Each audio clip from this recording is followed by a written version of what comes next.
Hey now. Little abrupt ending there. That was the stripper song from Maniac Cop 2, available on Patreon. But, guys, I'm not going to BS. We're going to start bringing our esteemed guests in here tonight. First off, this man has a PhD in Italian horror. And he's from New Jersey. His name is Lorne Dixon. What's going on, Lorne? Hey, contrary to popular belief, being from New Jersey does not make you an honorary Italian. No, but you know what, Lorne? You're already killing the gimmick tonight, man. No, I knew it was coming. We didn't discuss it either. I knew it was coming. Well, but how you doing, dude? But New York is going to get talked about a lot at a certain point, I feel. So, I'm not great, but let's see how this goes. Let's see how my voice holds out. And I apologize in advance to everyone if I'm annoying as hell, because there's not much I can do about it. All right. Well, I appreciate you trucking it out. But before we get going, we've got the one, the only. I'm trying to come up with a good nickname already, but I can't. Let's just bring him in and let him introduce himself. There he is. Umberto Pizowell. Umberto. Hey, what are you drinking? A Modelo? Is that what that is?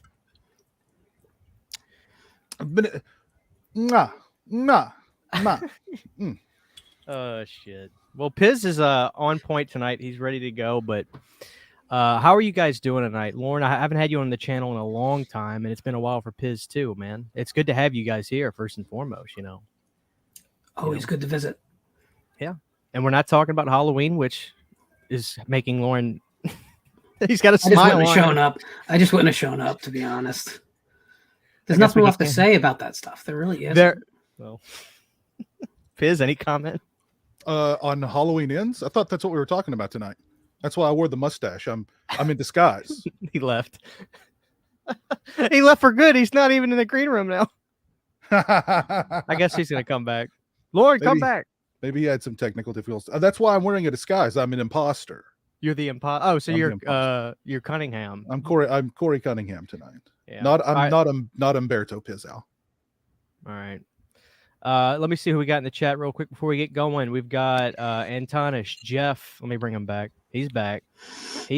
Don't trick him like that, Piz. Saturn Video, Bearded Sloth. That's a great name. Michelle.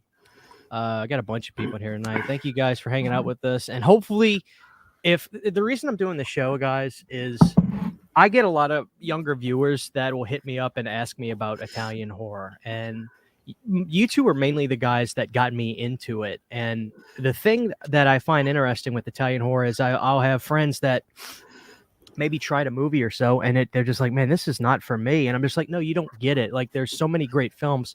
But I think one of the most important things is the introductory film for Italian horror can make or break you as a fan. But before we get into that, and I know we're going to talk about a lot of great titles. Piz is wearing one on his shirt right now. Lorne, you want to give us a little bit of... I'm sorry, I didn't see your shirt. Let's see your shirt. Lorne. And you will face the sea of darkness. And all therein that may be explored. Cemetery... House by the Beyond. The Beyond. Oh, the Beyond. That's the last line to the Beyond. That's right. Which I know will be talked about. There's I know Lucian. There's very zero chance that we don't talk about the Beyond tonight. Yeah. Well, Lauren, kind of set us up. And if you're listening to this after the fact, just kick back and relax, because I really want this to be something that you can get a pen and paper down and learn from and write stuff down about. No pressure, Lauren, but like mostly the titles, but set us up with Italian horror. Yeah, so I mean, I'll go through this quick. So this isn't a history lesson for no reason. Italian cinema of the last century really is a pretty good microcosm of just human civilization of the last century, to be completely honest with you. In the 1800s, old Europe ruled the earth, but that shift happened in between 1900 and 2000, whereas the American century took over. The beginning of the century, actually, more innovation was happening in Germany and in France and in Italy with the early films that were made for Nickelodeons and whatnot. So really, when you talk about the beginning of cinema, although Edison in New Jersey creates film, realistically, the Europeans were really pushing it forward as a commercial and, more importantly, a fine art form. And fine art is important because before World War One, you have people like Marinetti and Capra before he comes to America, and Bala. They're creating some like seminal works that would inform cinema from that day forward.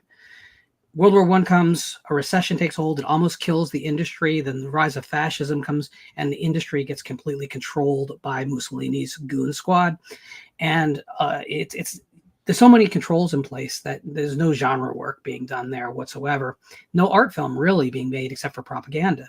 But post World War II, the country's in deep depression, but there's people like Visconti and Rossellini and Zavattini, who makes a film called Bicycle Thief, which is, if you that is like a core Criterion title, right? It's one of the most important films ever made. Those films were not making money though, and they were not doing well as exports. But in Italy, there was two things happening that were making money. A, the Universal horror films, which were already at this point 20 years old, were doing very well on television. And paperback novels, crime novels, explicit paperback crime novels for men were doing very well in the bookstores because they were selling for 5 cents to working class men. You got to realize this is a time when not every house had a television. Hell, not every house had working electricity. Hard for us to imagine. So a paperback novel was a big deal. And like we're talking about Italian horror films tonight, that was the Italian horror films of the time, was a paperback in your back pocket with a yellow cover and a circle with some recycled art. A lot of times there were reprints of Edgar Wallace novels. Sometimes they were domestically grown. And those two things start to infiltrate the Italian film industry. On one hand, you had the Gothic productions begin. And on the other hand, you had the Giallo. And those two movements are really the two movements that carry Italian horror to this day. There was a lot of sub-movements, such as the zombie explosion of the late 70s into the early 80s. That all's there, right? But those two major movements form Italian horror. I should mention that in 1962, a film comes out called Mondo Cane that sets up a very big movement and actually affects both because it's taught the lesson that extreme explicit images, especially if they're sold as real or very realistic, boost ticket sales. And so whereas America and England were still very restrained in the blood flow, Italians went for the jugular. And very early, if you look at the early Bava films for their time, they're pretty gruesome. So that carries through. And by the time we get to the names that everyone wants to talk about tonight, not hear me babble about Italian film history, when you get to your Fulcis and your Argentos and your Martinos, keep in mind that all those guys worked with the great high art directors at the beginning of their careers. And that's why Fulci never abandoned that sense of surrealism that informed those early art films. And Argento wanted those vibrant colors and that exotic framing and camera movement. He learned that from the art movement. In America, our exploitation movement didn't work that way. It came from the gutter. Hollywood didn't play with Ted Nichols, right? So those guys were making things that look like industrial films. Even George Romero, right? Night of the Living Dead is it's a really well-made film, but it's not a pretty movie. So that is kind of what sets up Italian cinema as so much different from a very different lineage. And unfortunately, in the early 90s, it collapses again for real. And we still haven't seen a full recovery. But I really hope that we get back there. I hope the Italian industry can reform because it's sorely missed. That's the end of the history lesson. Let Piz talk for a second. My favorite Italian movie is The Italian Job with Edward Norton. Great film. Great film. Yeah, I knew a bit was going to come. Really good. My mustaches. I'm having some mustache issues here. There we go. We're better now. It's not real? Yeah. I got a bowl of Chef Boyardee over here. I'm gonna dive in momentarily. I mean that was a great history lesson from Lorne. Very succinct. With his Frankenberry cup. With his Frankenberry cup. It's all of them. Don't they? Oh, I was gonna say, wow, don't think I didn't notice that. Oh my God. Oh, that's this all blueberry. Nice. Well, it's the nice. core three. It's the core three. Yeah. The other two are not on. So I get asked the same question all the time about mostly giallos. Where to start, and when you're talking about Italian horror, the more popular mainstream Italian horror of the late 70s, 80s, even into the early 90s, you've got Giallo or you've got zombie flicks. And when it comes to Giallo, I always say Deep Red should be your introduction. Because if you don't dig Deep Red, you're not going to dig 80% of Giallo movies. So Argento's Deep Red, I think, is a great Giallo 101.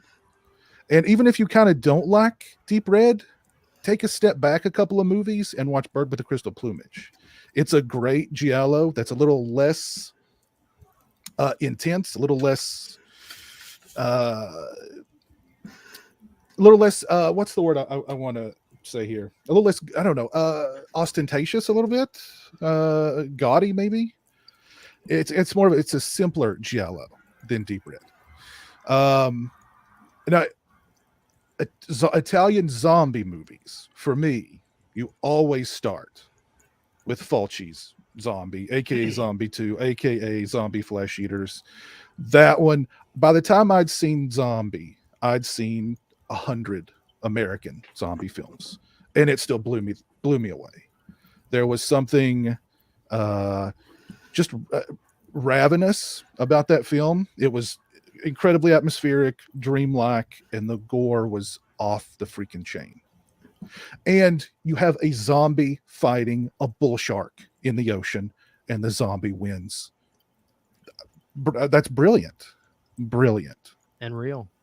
Yeah. I think they just drugged the shark, and the guy was down there fighting with a drugged up bull shark, or a tiger shark. I'm sorry, a tiger shark, not a bull shark, a tiger shark, man eater.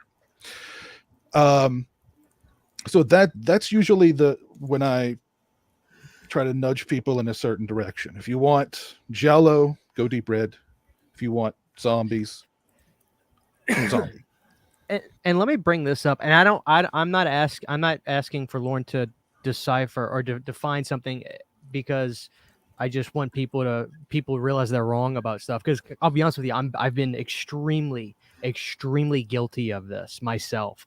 I think the term Giallo and Italian horror movie are kind of interwoven a little too much, and I think the term Giallo gets used with movies that they're just not. And I'm guilty of this myself.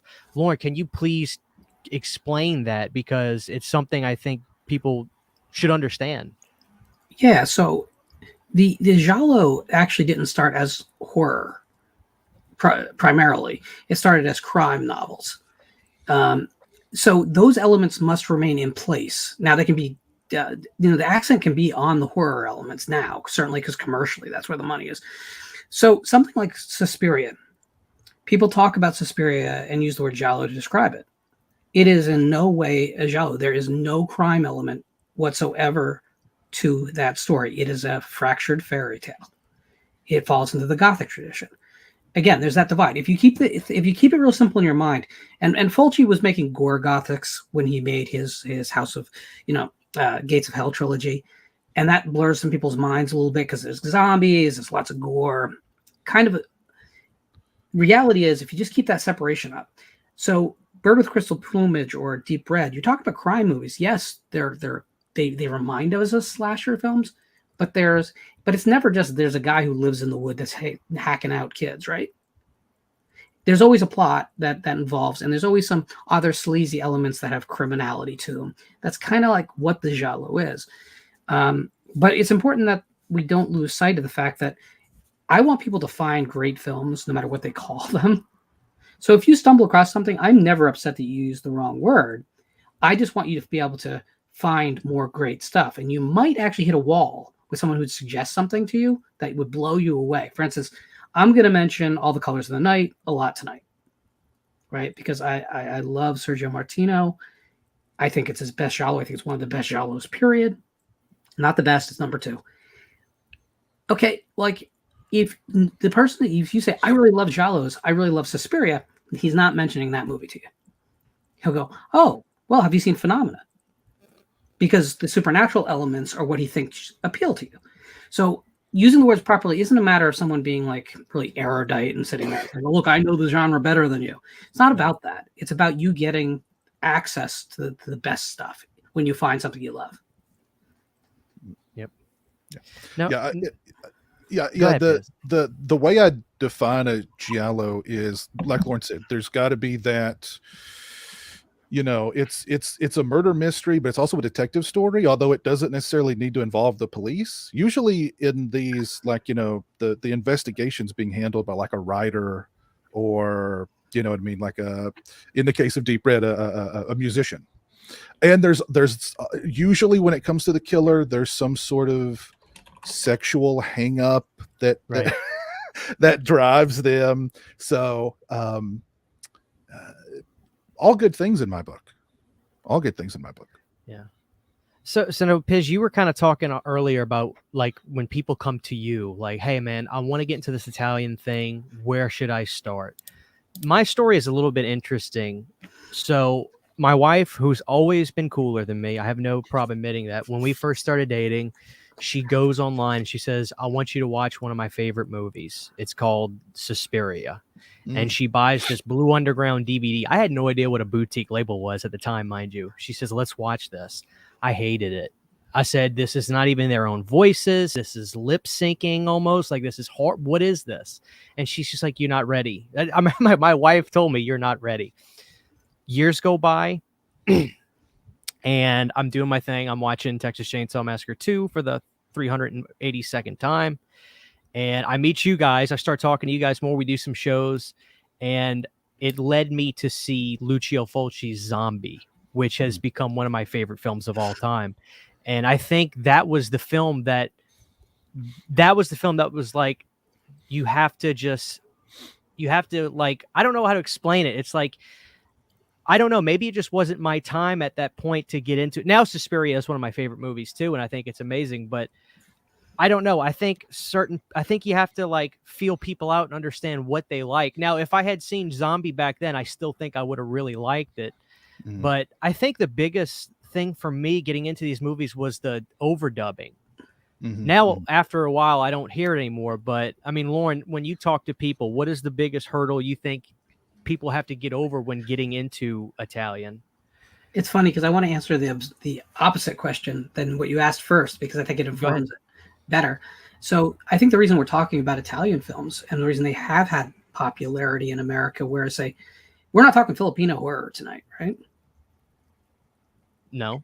There's a reason. It has just as rich a history, but we're not talking about it. So Italians look like Americans. They move their faces when they speak like Americans. The cities kind of look like American cities, more or less. It's not the Far East. And I think people need that comfort, especially early in their journey into horror. They need something that looks and feels like home. Because how can you be afraid of something if you're constantly barraged by the alien, right? Now, mind you, a film like Alien is a different issue for a lot of reasons. But so, I mean, the biggest thing I get actually is, why don't those movies make sense? And again, it's if you don't realize where they came from, you're going to have trouble. Now, there's American films that make you work for the sense too, like, because I actually think that most Fulci films do work in the same way that David Lynch films work, that there's a coded way to watch the movies, and if you sit down afterwards and think about the movie, you can figure it out pretty fast. It doesn't take someone very smart. And the reality is, when you put a language barrier up there, people assume they're not getting it because of something that's been done to the movie. And what's really sad about it is, until the late 80s, early 90s, all film production in most of Europe, but absolutely in Italy, was all raw on set, and they dubbed the films even in their native language afterwards. So no matter what you got, you never got a perfect dub, no matter what language you were watching it in. They always had a weird, dreamlike vibe, because that's how these films were made. It was just too expensive and too noisy to have film equipment along with the cameras and the lighting on set. So let me ask you guys, let's get into a little bit about Dario for just a minute, because God knows I want to talk about Lucio so much, and other guys, Lamberto, and with Dario, was his first introduction with directing and everything, was that what's the name of the movie with the. I don't want to spoil anything about the movie too much. People haven't seen it. Say the name of his debut. It was Bird with the Crystal Plumage. Bird with the Crystal Plumage. So obviously the two names that I think a lot of people are going to want to hear about tonight are Dario and Lucio. Who came out of the gate stronger between the two with their directing? Had Lucio been directing way before Dario started, or were they around the same age? Lucio had been directing since about 52. Oh, Jesus. So he's been... And what kind of stuff was he directing before he got into that era? Mostly rock and roll comedies that were meant to ape the Elvis Presley films. Yeah. He did about a decade of that. And then he did some spy farces, and then he made some just straight comedies. He made a second set of spy films that are a little bit more serious. And then he has a period that's interesting because he makes some crime dramas, heavy on the drama side, that you can see the future of his career in, but then he abandons it and goes to sex comedies for like a decade and a half, basically, before horror takes over. Yeah. If you look at his filmography, it's enormous. And really, if you look at the horror section, it's about that big. Yeah. And the rest of it's enormous. And it's like the last 12 years of his life. Yeah. And one movie that you mentioned, he worked in just about every genre, but Contraband, the crime drama that he did, I think is really good, and nobody really ever talks about it. I've never seen that. And actually, that movie is by textbook more of a Giallo than a lot of things people call Giallos, but because it doesn't have a gloved killer in it, forget it, right? Mm-hmm. But if that was in novel form, that would absolutely have been sold as a Giallo. So when we look at Dario's career, his 1, 2, 3 punch was Crystal Plumage. Then was it Cat O' Nine Tails, and then Suspiria? Yeah, he did his Animal trilogy, and that really kind of launched him. How do you guys feel about those 3 films as a whole? Because the only one that I'm not really a big fan of is Cat O' Nine Tails. That's one that drags for me. It's the television cut. So at that time, television was a very big emerging field. And at that time in Europe, films were expected to fill big chunks of real estate. Normally, they'd cut them down for theatrical and then had released the longer versions to television. In the case of that movie, we got the full version. And you're not the only one with that criticism, believe me. Also, there's some dialogue problems in that movie that are pretty inexcusable. I think it's pretty universal that of those 3, Cat O' Nine Tails is the least. But I still don't think it's a bad movie. Even Dario doesn't. Even Dario was like, yeah, it's not my best work, but it's I don't think it's bad. Just I mean, Bird and Four Flies on Grey Velvet are just better than Cat O' Nine Tails. I forgot about Four Flies. Yeah, definitely. Yeah. But Suspiria, when it comes to Suspiria, most people have heard about this film. I mean, is it you guys agree that it's universally praised for a reason? It really is that good. And how much weight do you put into the Goblin soundtrack? Because I think that's almost as big as the movie itself. So, I mean, I would say it's interesting because there's a film no one talks about in his filmography, which is 5 Days of Malad, which is his attempt to go Western. It doesn't work, but you can see him stylistically growing as a director. And that leads to Suspiria. He was very bold. He was very established. He knew what he wanted, and he got it. And you're right, but it's not just the score. It's also the sound design. Because listen to the score without the sounds of the electric door closing and the sounds of the rain on the car. It's not as intense. It's a whole package deal. That movie has a great sound design. In fact, it was originally a quad release in many cities. There was a Dolby stereo, and there was a quad release. There was reviewers that were saying, "Don't go see this unless you see a quad." Yeah. Damn. Yeah, I don't think Suspiria should be your intro to Argento because it's too abstract and it's too weird and it's just it's sensory overload because it's a beautiful film to look at, but at the same time, it's like you're seeing these beautiful images, but you're hearing this noise. It's great noise. It works, but I think it could definitely, that might throw some people off. Be like, yeah, this Italian stuff's not for me. So yeah. I think you kind of need to be eased into Suspiria after you've seen Deep Red and maybe, Bird. Yeah, exactly.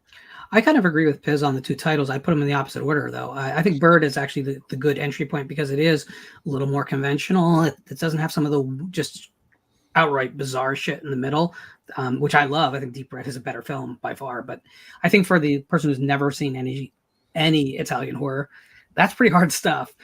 You might be a little bit scared away. But Bird is a longer film too, though. So I don't know. There's kind of give and take there, right?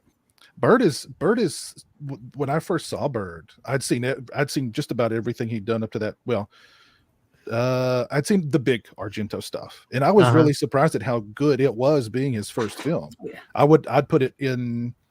I'd put it right up there alongside your Phenomenas and your Tenebres and your operas, that everybody raves about, but they kind of don't mention Bird.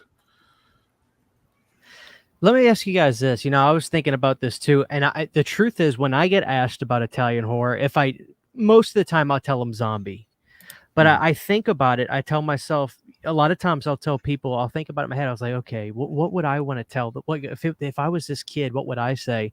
And I almost think going into some of those movies that do their damnedest to be American would be the ones to go into. Like sometimes I'll tell people Nightmare Beach.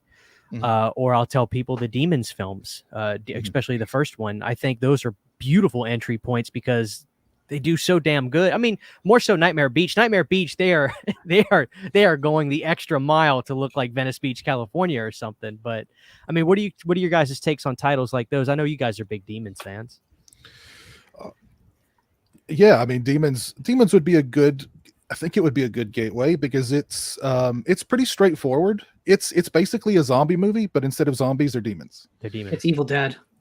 Sure, yeah. But I mean, great effects, super tight pacing, and it's also got a really, again, great atmosphere, very doomy atmosphere, which I dig. Awesome soundtrack, by the way. Iron Maiden's "Flash of the Blade."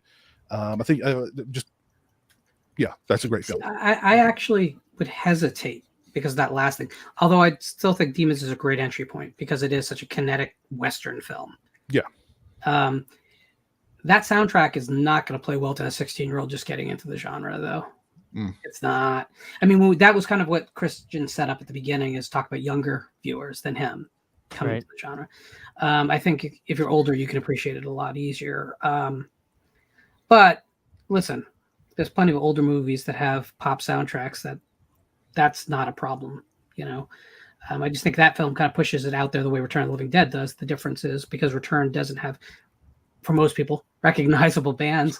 It's just part of the texture of the film. Mm-hmm. I would not recommend Demons 2 as the gateway.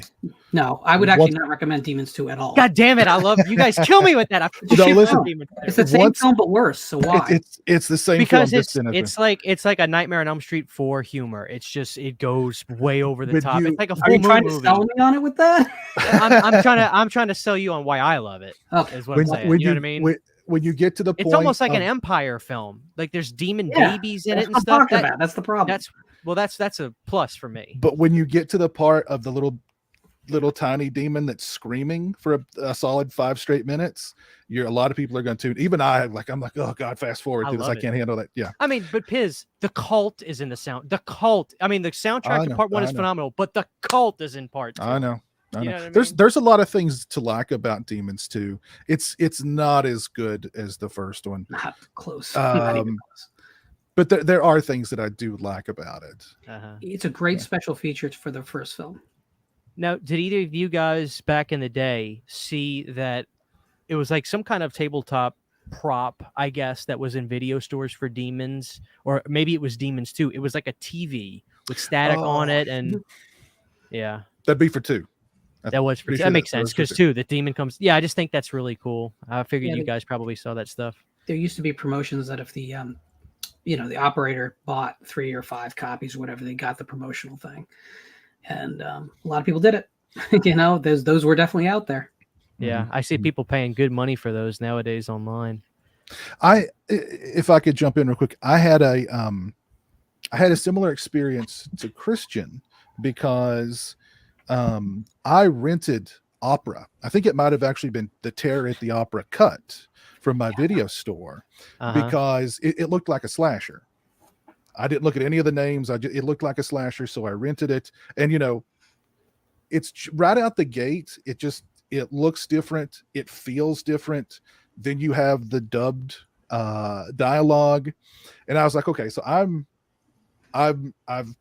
completely out of my element here. But then the visuals were stunning, and the violence, of course, was stunning. So that was really my intro to Argento before I even knew who Argento was. Then years later, I hear about Argento and Giallo and Italian horror, and I dove in with Deep Red and eventually caught back up to opera.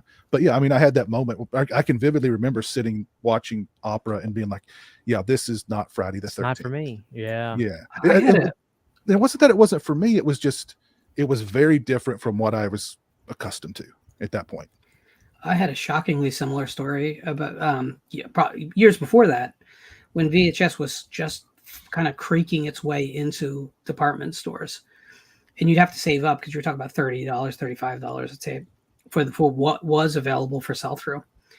And I remember going to a Laneco, which means nothing to most people, but there's going to be two of you that are from Jersey in that chat who remember Laneco. And they had a film called Unsane. And the cover immediately sold me, and took it home. And if you don't know what Unsane is, it is a horrifically butchered version of Tenebrae. Yeah. And I remember watching it and being just dumbfounded about how incompetent the movie was, because there's not a sequence in all the bravado sequences in that film are cut to shreds. Like the camera crane through the house, it's gone. They cut it up into individual shots for no reason. Unsane is one of the worst butcher jobs ever. And just to make things a little bit worse, the cuts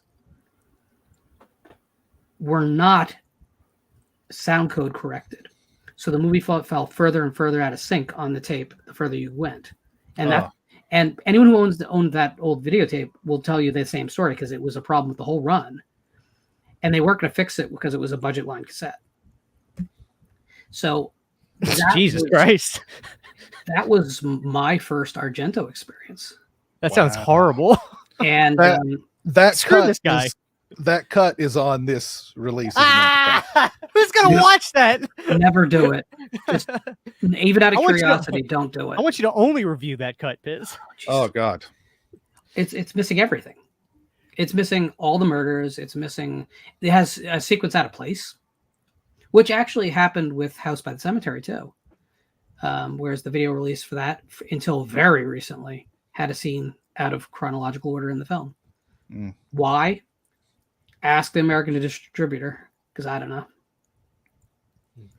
So look, before we start talking about a little bit of Fulci and other stuff, I know Piz has listened. I know Lorne, you have a bunch of notes. One of the things that I kind of say the same thing. Granted, I haven't dove too far past. I've seen this Dracula movie and some of that stuff, but I don't want to say universal, but one of the popular phrases you hear is, "Hey, up to opera, you're good. Check all those out." Thoughts on that? Do you guys agree? Do you think there's some good stuff past opera? I know a lot of people really like Standoff Syndrome, and I'll admit it's. I don't think it's as good as everything up to opera, but I think it's good. But from there is a pretty significant drop off. Now I have gone back and revisited a couple of the like Sleepless and what's the one with like the killers taunting the police, like playing this video game. I forget it. They're okay now.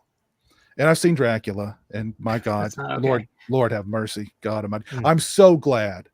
Even if Dark Glasses or Black Glasses wasn't great, I'm glad if this is his final movie, I'm glad that it's Dark Glasses and not that Dracula movie. That Dracula movie's abysmal. And Dark Glasses is actually, I think, really good, by the way. Oh yeah. I can't wait to see that. I think it stands maybe not up to all of his classic material, but I'm going to tell you, I think it might be better than Phenomena to me. So it's there. This is an 80-year-old man we're talking about, right? So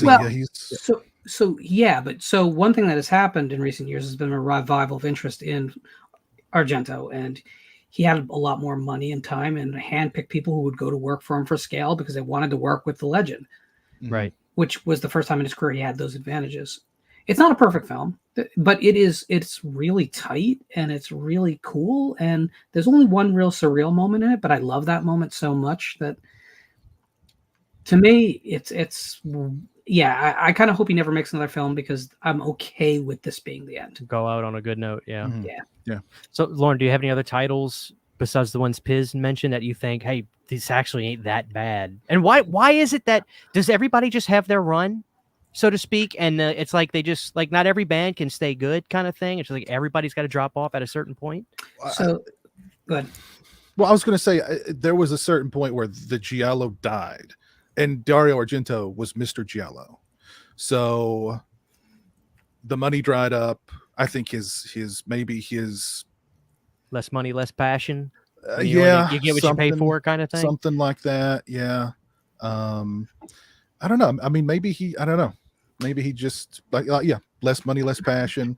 You know, I mean, he's the maestro, regardless. So I mean, and also too, I mean, maybe you know, the more you hear how great you are, you know, the less you think you can put in and still be great. The less you can put into something and let it, you know, and it still be great. I don't know, but there was a very significant drop off in his quality.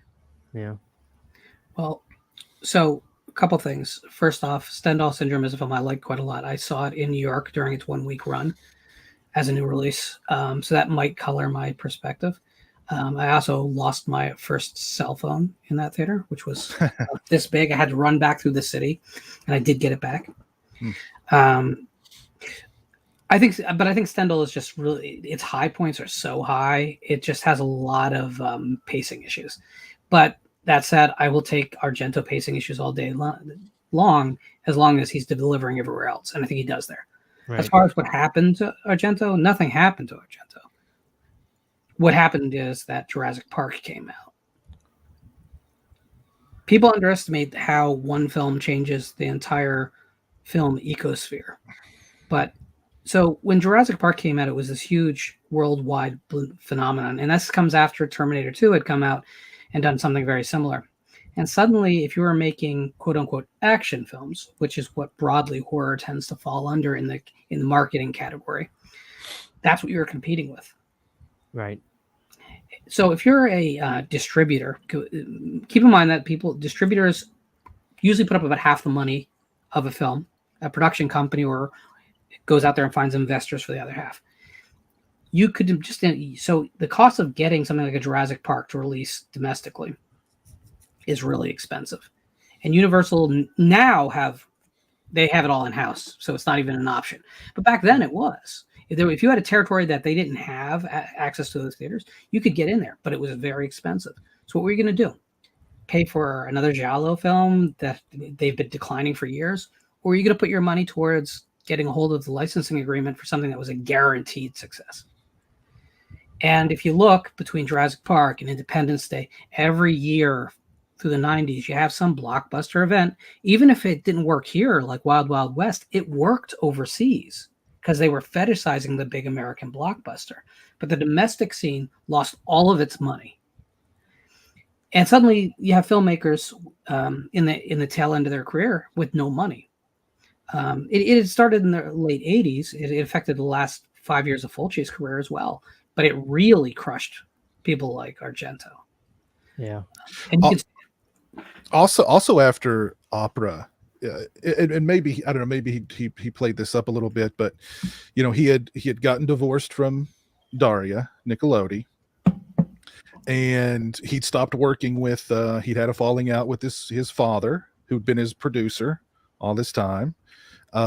He said after opera finished, he locked himself in a room for 2 weeks and was suicidal. Contemplated offing himself for 2 weeks after opera.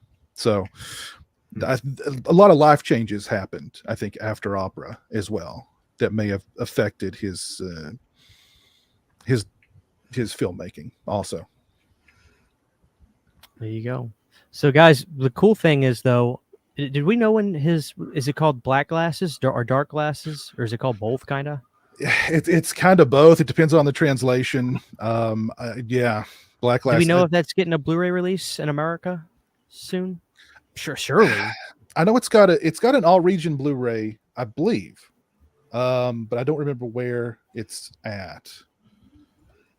Because I just think it's cool that we're able to actually, because I haven't seen it yet. I think it's fucking awesome that we're able to recommend a brand new Dario film. I think that's awesome because not a million. It was when I heard about this film coming out, I was just so dreading hearing your guys' opinion because living where I live, it's hard for me to see these kinds of films. So when I heard you guys were about to see it, I was just dreading he gave it the old try, but it's just not the same Dario. So to hear that it's good to me is remarkable. But then it's like, it's fucking Dario. Why can't it be good? It's still him. You know what I mean? The thing about it is that it's not the same old Dario, and I think that's why it works. Like Card Player, Sleepless, Giallo, we're all him trying to do Bird with the Crystal Plumage again. Mm-hmm. And it didn't work because we have that movie and it's brilliant and it's wonderful. We'll just revisit that. We don't need your new version with Adrian Brody. We don't.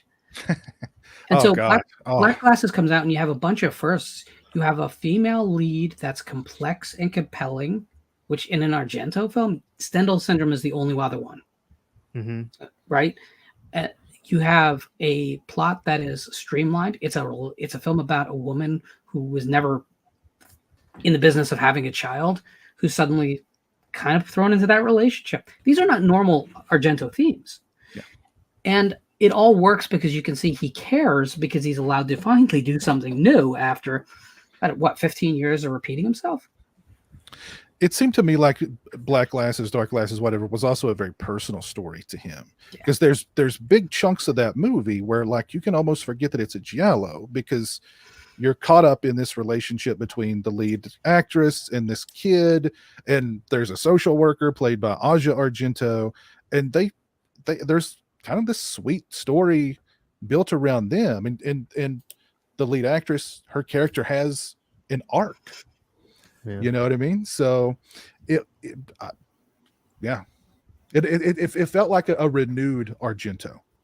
You didn't did you find it online or something? Piz? I thought you were about to say something earlier. There is a region-free Blu-ray. I know that for a fact. I would check Diabolic. Mm-hmm. Diabolic has pretty much everything. Yeah, somebody was saying that.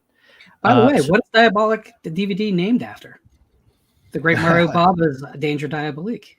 Mm-hmm. That's true. That's cool. Now, before we get into deeper cuts, first, let me just ask this question because I have no problem going on record saying this. Of course, there's still Dario stuff I need to see. Well, I shouldn't say need to see because, as we've discussed, some stuff after Opera is probably not that great, but haven't seen. But I've seen the, I guess you could call it the golden era of Dario's films. I am a Lucio guy. Sunday, Monday, every single day, because to me, Lucio is more dangerous. As much as I think Dario is so beautiful. I mean, Tenebrae is such, the death scenes are gorgeous, but Lucio is like, I don't trust him. Like even when I watch his movies more than once, he is dangerous, and reality does not matter to him. With movies like The Beyond, they're fever dreams. Let me ask you two guys, top three. Let's start with Lorne. Top three, or give me top four. Three's a little too less. Give me top four Lucio Fulci masterpieces. What day of the week is it? So this is going to change depending when you ask me. So I mean, everyone always gives me crap about it, but House by the Cemetery is my favorite by far. Zombie is a masterpiece as well. City of the Living Dead, I think, has grown in my estimation every friggin' time I've watched it. And I really, really do think Don't Torture a Duckling is Fulci's most subversive film. It requires a little bit more patience and a little more digging, but it's cool to see someone use the horror format to say something, and you wouldn't expect it, right? From like, you think of Italian films, it's just like throw the meatballs at the wall, right? But no, this film had something very meaningful to say. When if you don't know the backstory, Fulci's first wife committed suicide and the Catholic Church wouldn't bury her. Jesus Christ. So he made this film as a response. And it is the most bitter, nasty, anti-love letter to the Catholic Church you can imagine. And it's a really strong film with some great performances. And I know it's not everyone's cup of tea, and I get that, but for me, it's just amazing. And that movie will make you feel uncomfortable, period. Yeah. Yeah. The harshest I could be about that movie, I like it. There are certainly points that quote unquote slow burn, but let me just give you guys one instance of this film. They show a dead child in like this little body of water, and it's bright daylight outside, and there are adults everywhere, and it's just Italian gore is like nothing you've ever seen. It's nastier, it's grittier. I don't know if cheaper is the right word to use, but maybe so. I don't know, but it just looks grosser. Italian gore is gross. Yeah, you're not expecting to see an 8-year-old in a sewage runoff drain. But No. I mean, that was Fulci was daring, where Argento was daring in his own way, but Fulci was more daring in a graphic, just being graphic. I think pushing the envelope. And so I didn't mention the Beyond because I want to put it in a different part of this conversation, like towards the end. Sure. We got to talk about that one though. No, it's. I mean, I'm wearing the shirt, right? Yeah. I'm wearing the shirt, so I mean, obviously, it's a film very close to my heart. But I almost feel like it doesn't benefit from talking about it in relation to anything but the Beyond. Sure. I totally understand that. Yeah. Piz, I'll let you go last. I'll just get it out real quick. I think to me, if somebody asks me what's the greatest Italian movie ever, it's Zombie. I go on record. I get a lot of shit for this. I love George Romero. He's my favorite director, but I will take Zombie. And I compare the two because they're right next to each other in timeline, 78 and 79. Zombie, I think, is my preferred version between that and Dawn of the Dead. I love Zombie so much. It's disgusting. The Beyond, definitely. House by the Cemetery. I love Dr. Freudstein. He is the most demented looking person, undead thing I've ever seen in my life. And honestly, The Black Cat has become one of my favorites from Lucio. Not initially, and that's the damnedest thing about these Italian movies. I mean, guys, why is it sometimes it takes 3, 4, 5 watches before you're like, no, this is good. This is good shit. Why? Why is that? It's almost annoying. Like, I think you were talking about this on your stream, Piz, and I said it as a joke, but it's probably true. 14 watches and you'll become a fan of Inferno. You just got to watch it again. You know, it's like beer almost. You just got to keep drinking so much. I'm up there at least 4 or 5 at this point. Eventually, I don't know. For me, it just doesn't work for me the same way that Suspiria does. They're similar in a lot of ways.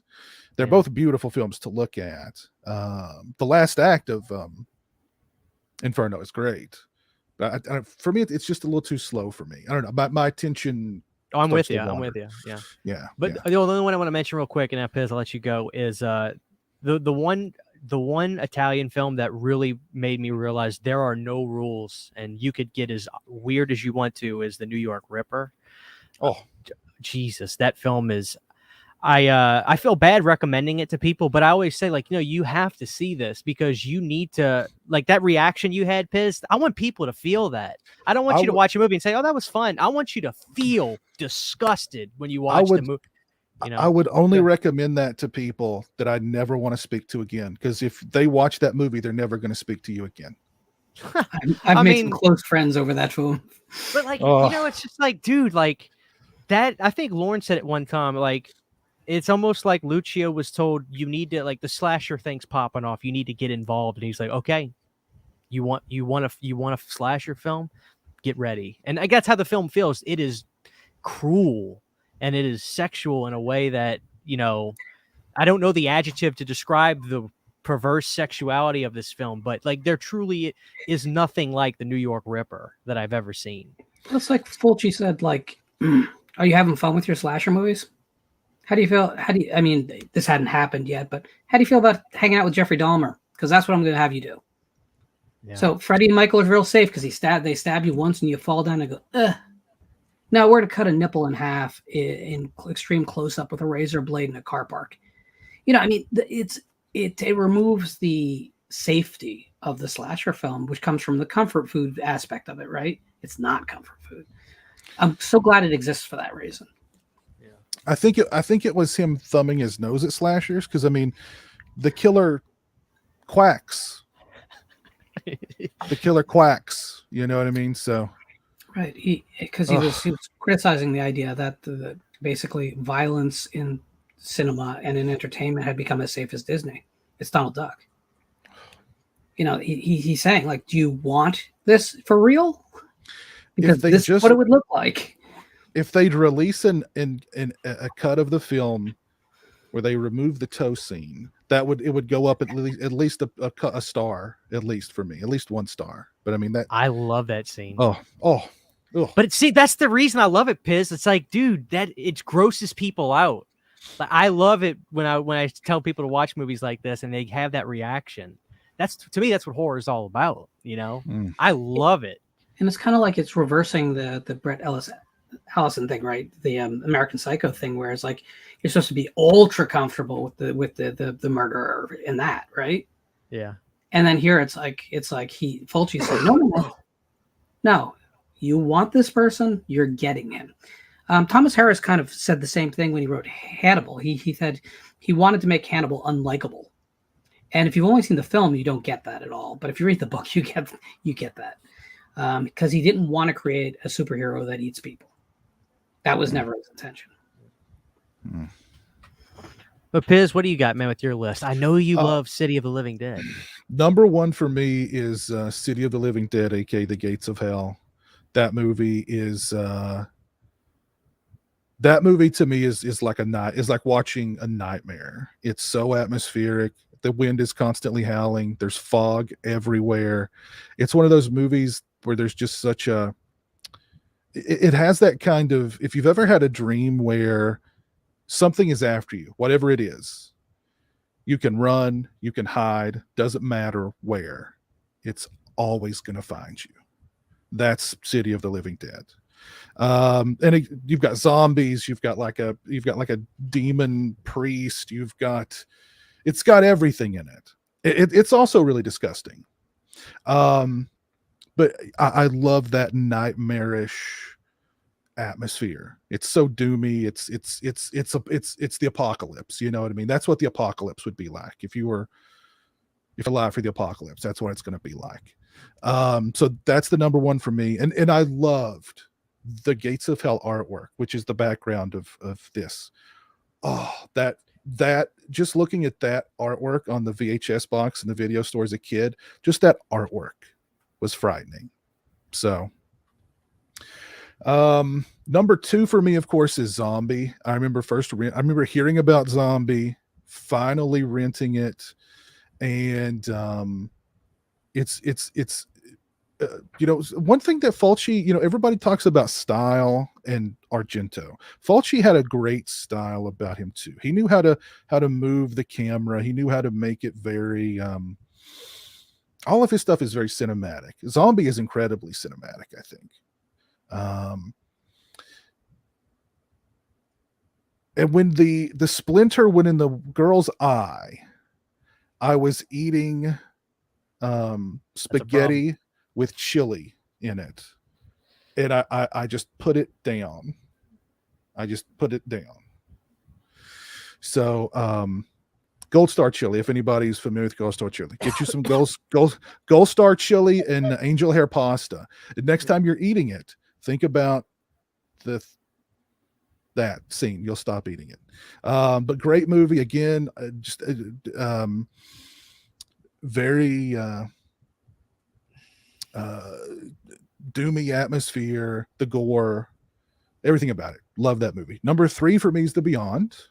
So that's another one, incredibly nightmarish. You've got zombies, you've got everything going on in The Beyond.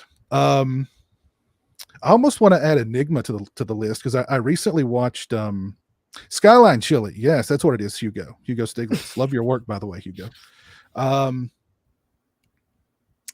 I watched Enigma for the first time a couple of weeks ago, and I had a fun time with that one. Not a great movie, but a pretty fun movie. So number 4 for me is a movie that I've actually that's actually grown on me quite a bit, and that's one of Lorne's favorites, House by the Cemetery. That one took a few watches for me to kind of come around on it. Yeah, so there's my top four. There's my top four Fulci. Duckling is out there, Black Cat's out there, Enigma's out there, but those would be my top four. And the psychic should probably be mentioned. It's not going to appeal to a lot of people who are looking for the gory traditional Fulci film, but it's an amazing piece of cinema.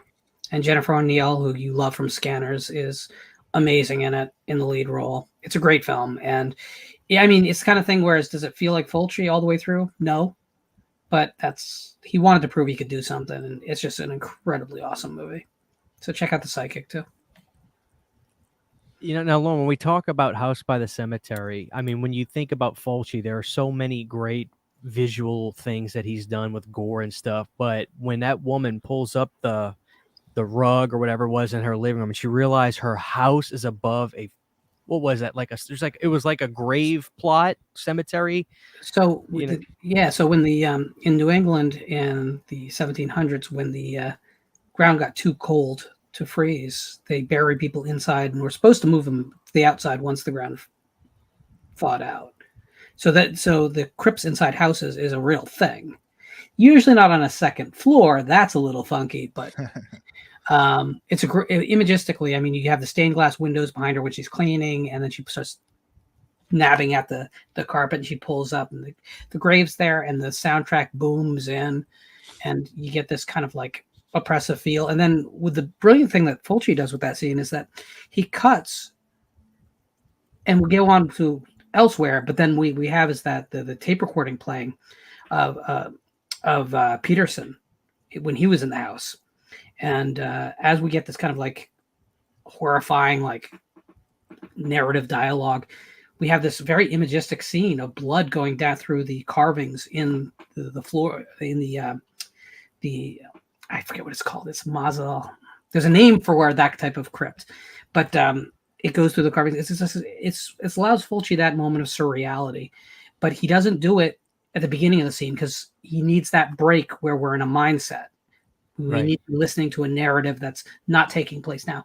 And it just shows what a great filmmaker he was and how he understood complex dual narratives. And dual narratives is all House by the Cemetery is nothing but dual narratives. From a writing perspective, it's the best written thing on his resume. I mean, he didn't write it, but it's an amazing work. And I think, unfortunately, a lot of people say, "Oh, it doesn't make sense," and the ending I don't understand. It's like, okay, so the film is from a kid's point of view. Let's start there, and you can start to go down the layers. But it's kind of his master work in narrative. And if you're a guy who likes complex narratives like I am, then you're gonna gravitate towards it. Now, something like Zombie shouldn't be that, right? Like Zombie should be exactly what it is. Although, Piz and I have discussed this. My favorite scene in Zombie, the one that makes me perk up every time, is the crab walking across the sand in front of the church. It just feels so desolate. It feels so alone. I feel like those characters are just friggin' doomed. And he did it with a fucking crab. Amazing. I'm pretty sure that was the first images of the film I saw. It was like the crab, and then like you see the one zombie shuffling down the road, and yeah, it's just interesting when I remember I had the privilege of watching the film with you telling me you need to see it through a child's point of view. Thank God I knew that, because I truly can understand how people can be like, was this movie, what is this like? I don't get it. What reality is this playing off of? Well, and that knowing that, it clicked with me right away. But that scene where you get to see her pull the carpet, and that was probably the most effective thing for me with Fulci ever. And it's not a stab in the eyeball or being buried alive like in City of Living Dead. It was that, and it was with the music, and it was just like a holy shit moment. And then the doctor at the end, I mean, nightmare. I've dreamt about him when I was a kid. This almost faceless face that this guy had. The makeup effects for these movies are insane. But yes, guys, we're going to talk about a lot more stuff after this. I'm going to have Lorne and Piz. I'll read their list. So a lot of these movies. Yeah. We could do an entire video here talking about Bob, how great Bob is. Bob is amazing. I mean, Bob is come on. amazing. Matt is trying to derisively say that Lawrence number one is Demonia. I really like Demonia, so I don't know if you really want to go there. It's uneven. It doesn't have money. It can't pull off everything it wants to do, but goddamn, it's a little engine that could. I love that movie. Well, I know Lauren said he wanted us to save the Beyond till the end, which is perfect. I'm totally down with that. I love the Beyond. Piz, I know you have a big sheet of paper you wrote down with a bunch of titles on it. No, I just went back and pulled a bunch of Blu-rays off the shelf. Let's go, man. Now that we've pretty much gave people an introduction. I mean, we've talked about Demons, we've talked about Dario Argento's work, gave you a starting point with Fulci, other guys. What are we going to talk about? What kind of movies you got on your list? Well, I think when people talk about Italian horror, it's mostly Argento and Fulci, but there's so many other great filmmakers who were working at that same time, making some really good giallos. And one of them is Sergio Martino. And I have the Sergio Martino collection here. The Case of the Scorpion's Tail and Your Vice is a Locked Room and Only I Have the Key. Both are fantastic giallos and should definitely be, if you are a fan of giallos, you will enjoy those movies. And Martino's done, I mean, this should be like a 10 disc box set, really, because he's done some really good work, but he doesn't get mentioned as often as, of course, Argento or Fulci. So just about anything Martino, but specifically I'd say the Case of the Scorpion's Tail is a little more straightforward giallo, but Your Vice is a Locked Room and Only I Have the Key is also really good. So there you go. Very nice. Sergio Martino, check him out. I love Martino so much. Yeah, so let me just tag on to that quick because I don't have to go over it then.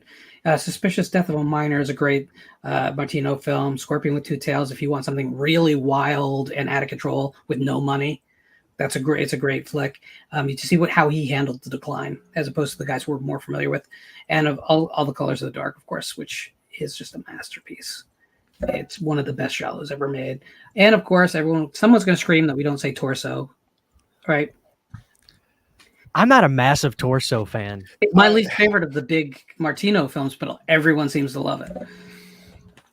Maybe they love it because they bought the Blu-ray, Lauren. You ever think about that? Possible. See, Torso was actually, I was going to throw Torso in because Torso's not in this collection, which I'm kind of shocked because Torso is probably Martino's most well-known giallo. I do like it. It definitely brings out that although your Vice is a Locked Room and Only I Have the Key is also very much about perversion and how that's warped the mind of the killer and whatnot. So if you're into sleazy perversion like Lorne, you'll like Torso probably. Based on Edgar Allan Poe's The Black Cat. There you go. So yeah, Torso would be again, I'm shocked it's not a part of that collection since it's his most well-known film, but I grabbed it just because I knew we'd mention it eventually. Sure. Yeah. What else you got, Piz? I've seen a bunch of people mention this film. I don't like this movie, but another thing that I think people when people think of Italian cinema, they think of they just ripped off the Italian zombie films, right? Like it's all just a rip off of Romero, all just rip off of Dawn of the Dead. Every one of them, Zombie is Zombie 2 because Dawn of the Dead was called Zombie in Italy, but an Italian filmmaker created a subgenre that many years later became an incredibly profitable and popular subgenre. And he did so with Cannibal Holocaust.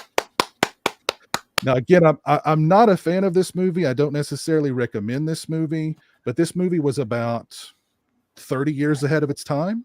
Damn, Lauren. And what's interesting about this movie truly you know, everybody talks about how everybody believed the Blair Witch was real. Everybody believed Cannibal Holocaust was real, to the point where they dragged the director into court. Yep. And said, if you don't produce these actors or these people in this movie, we're gonna convict you of murder, or we're gonna try you for murder, because we think this is real. This is a snuff film. That's how convinced people were about Cannibal Holocaust back in the day. They'd never seen anything even remotely like it. That is insane. Yeah. So again, I don't necessarily like it. I don't recommend it, but this movie was like 30 years ahead of its time. I recommend the shit out of Cannibal Holocaust, and I want you to see it the way it was filmed. Of course, I'm not saying I like animal death. That'd be ridiculous. Let's face it, guys. That weasel died years ago. Just watch the goddamn film, please. See it. Well, they said that the turtle they killed for the village, and they gave it to it was gonna die anyway. They killed it, gave it to the villagers. Maybe that's true. I don't maybe believe that's that not. But you know, earlier I mentioned 1962 Mondo Cane, right? Right. So that's where Cannibal Holocaust came from. Mondo Cane showed that people liked really hardcore, realistic stuff, and guess what? You know, Diodato decided, well, you know, first with Man from Deep River, which was his first attempt at this, and then he kind of perfected it with Cannibal Holocaust, which has a narrative purpose to those animal deaths, which is interesting. He uses it for a filmatic tool. But yeah, so Jacopetti and Prosperi, basically just all of the cannibal cycle, all can be traced right back to Mondo Cane, and Woman of the World, and Africa Blood and Guts, and Africa Blood and Guts 2, which is mostly just Africa Blood and Guts 1, kind of like Silent Night, Deadly Night 2 is really just the first film. Which I'm not a huge Mondo guy. I don't really like watching real stuff. I think people know that about me. But with the animal stuff, if it's used to get an emotion out of us and to make us equate the film as dangerous, so that fake violence towards people later feels real and unsettling, I get it. And I don't want it to happen now. We've made the point. That artistic statement's been made. We're done. So don't kill animals for film anymore. But to deny that it was a powerful moment in history of film, not just horror film, that's kind of stupid. And by the way, I mean, Coppola used the same technique for Apocalypse Now, so let's get off our high horses. Yeah. Or high buffaloes, I guess. Piz, you have any more on your stack over there? Oh yeah, absolutely. Keep them coming. Keep them coming, because okay, Lorne's got the PhD. He can give us all the background on whatever you mentioned. Never spent a day in college. Another great Italian filmmaker that doesn't get, I think he gets more than Sergio Martino, but from Lamberto Bava, Delirium. Oh God, I love this movie so much. Such a fun, sleazy, it's incredibly trippy. I'm sure Bava was doing some acid when he was coming up with this flick. Great Giallo, again, sleazy, fun. One woman turns into like a bee. One woman, just her whole head is an eye at one point. Again, the killer has some really strange sexual hang-ups. But I freaking love Delirium. If you've not seen Delirium, see freaking Delirium. Love this freaking movie.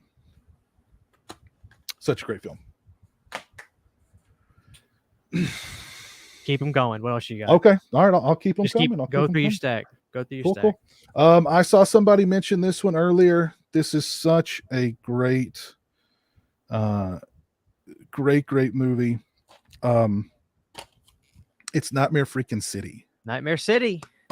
If you've not seen Nightmare City, again, just it's a zombie movie, but not a zombie movie. It's kind of like, think 28 Days Later kind of zombies, rage, infected people, but they're running around using weapons, and crazy movie. I absolutely love it. So much fun. This is of course Umberto Lenzi, another great Italian filmmaker.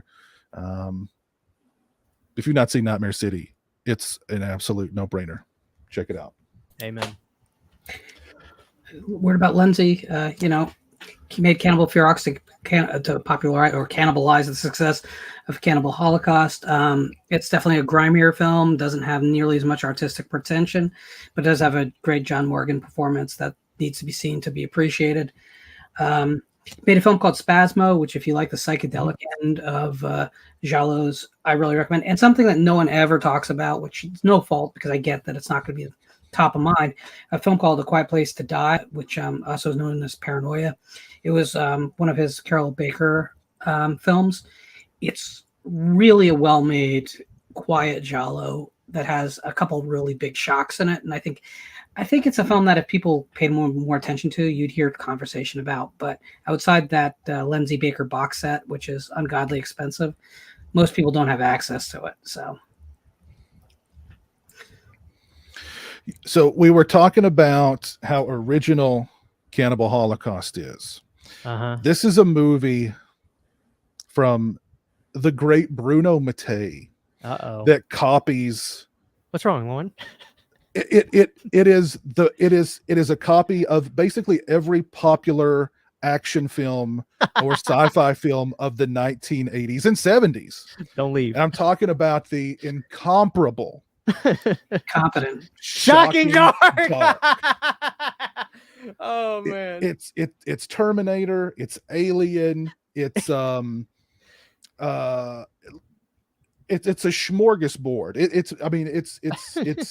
It's plagiarism at its very best, and it's off the freaking wall. Such a fun movie to watch. Bruno Mattei. Some love for Shocking Dark in the chat. Major love for Shocking Dark in the chat. Yes. Seek Lorne, medication. Lorne, you got any feedback on Bruno Mattei? Yeah, Shocking I do. Dark? Yeah, actually, so he made a great nunsploitation film called The Other Hell, which is a little bit slower of a film, but it's pretty crazy, and I think it definitely should have an audience. Rats Nights of Terror is a piece of absolute crap that I had a long conversation with Ramsey Campbell about. So sometimes even the most highbrow fan can love some very lowbrow crap. And I just want to mention, does anyone else feel like that when he got the job to finish Zombie 3, he just remade Hell of the Living Dead? Because they're like the same movie. Same movie. Fair enough. Fair enough. Yeah. I don't hold it against it though. I do. Anyway, not my favorite director from the genre. Sorry, Bruno. Bruno. Lovely Bruno. Let's talk about, if you guys are familiar with my channel, especially during my live streams, then you're familiar with this film. And this is,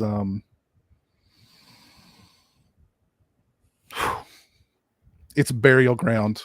Burial Ground! If you've not seen Burial Ground, my God, this is an incredible film.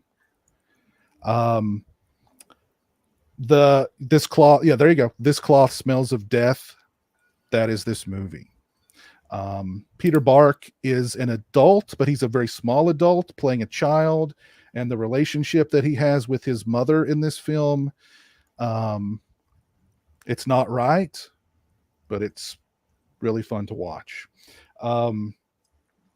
Wall-to-wall sex in this movie too. Lots of gore, lots of weirdness. I love every second of it. Burial Ground, if you've not seen it, you got to see it. So much fun. I like the film because I'd never seen a film that with an ending like that. Butt coming? Is there a butt coming to this? The only but coming to it is that I stopped on DVD because already you could see the edges of the makeup, and I was like, high def is not going to be kind to this movie. So I stopped at DVD, and I suggest that maybe finding a used DVD is the way to actually enjoy it like it was meant to be enjoyed. Yeah. It's just one of those movies that's not well made enough for the jump to high def. But if you want something for dumb thrills, you'll get your dumb thrills out of it. And again, I'd never seen a film that had the balls to end the way that film ends. So as a kid, that was a big moment. Mm-hmm. Hey, Piz, before you go on, sure. I know you've been showing releases of stuff, and I know this is primarily a physical media audience. I don't know if this is still available, but we talked about, I call it City of the Living Dead. That's my preferred title. But this is like, I think to the date, the nicest release that film ever got from Ronin, which probably, Scorpion, excuse me. So if it's from Scorpion, that probably means they made 2000 and it's done. Because I don't think they do continued pressings, especially with that label. I think they're a very limited type thing. But if you can find this for a decent price, I think it looks phenomenal. I mean, it's a 4K scan. So it's if you're a fan of that film, it's a good one. If not, get that Blue Underground Blu-ray for $15, and you'll still enjoy the film just as much. Maybe even be $12 at this point. Yeah, there's that one might be out of print. I don't know. If it's not, Probably. then definitely look into it. There's an Arrow Region B release that's really good, and the Blue Underground is also really good. So there's you should have plenty of opportunities to see it. Several people have mentioned this one. I knew it would come up at some point during the stream. I'm not going to talk about it very much. It's Joe D'Amato's Beyond the Darkness. Nice, nasty, just everything you'd want out of Italian horror right here. So necrophilia, incest, murder, it's all there. Amen. Favorites. A freaking man. I don't think anyone watches it often, but it's one of those films you throw in and you go, oh, that's right. Oh, that's right. Mm-hmm. Yeah. A lot of people have, we talked about this one earlier, but I grabbed it. I love Nightmare Beach. Not going to talk about it very much, but I do like Nightmare Beach a lot. Nice. John Saxon is in that one too. Mm-hmm. I do have,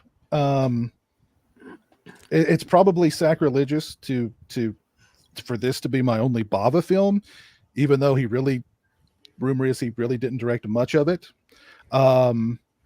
Considering Bava's body of work.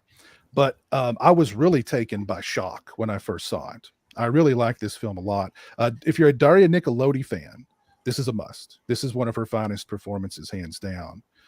And I really like this movie a lot. It's not blood and guts and gore or anything like that, but I highly recommend it. This was Mario's final film, but I think rumor is he only directed very little of it, and Umberto directed most of it. Umberto and Dario. That's where well, whatever. It's a hodgepodge. It's kind of the terror from the Corman days of the Italian scene, but it works. It has some really innovative visuals in it. So yes, I don't think there's no embarrassment in the Mario Bava canon. So this holds up. Yeah. There's one really great inventive gag in this movie that you've seen a million times done in other movies. I won't spoil it for anybody, but if you watch it, you'll go, oh yeah, oh god, that's really cool. I've seen that a million times in other movies. Well, this is where it started. I'm not spoiling it, but all Mario had to do is say, let's lock down the camera, leave it rolling, and change something. This is the last one I'm going to talk about. And this is one I'm sure most people know about, but I still think it deserves more love than it gets. And if ever a movie needed a 4K, it's Cemetery Man, aka Della Morte dell'Amore.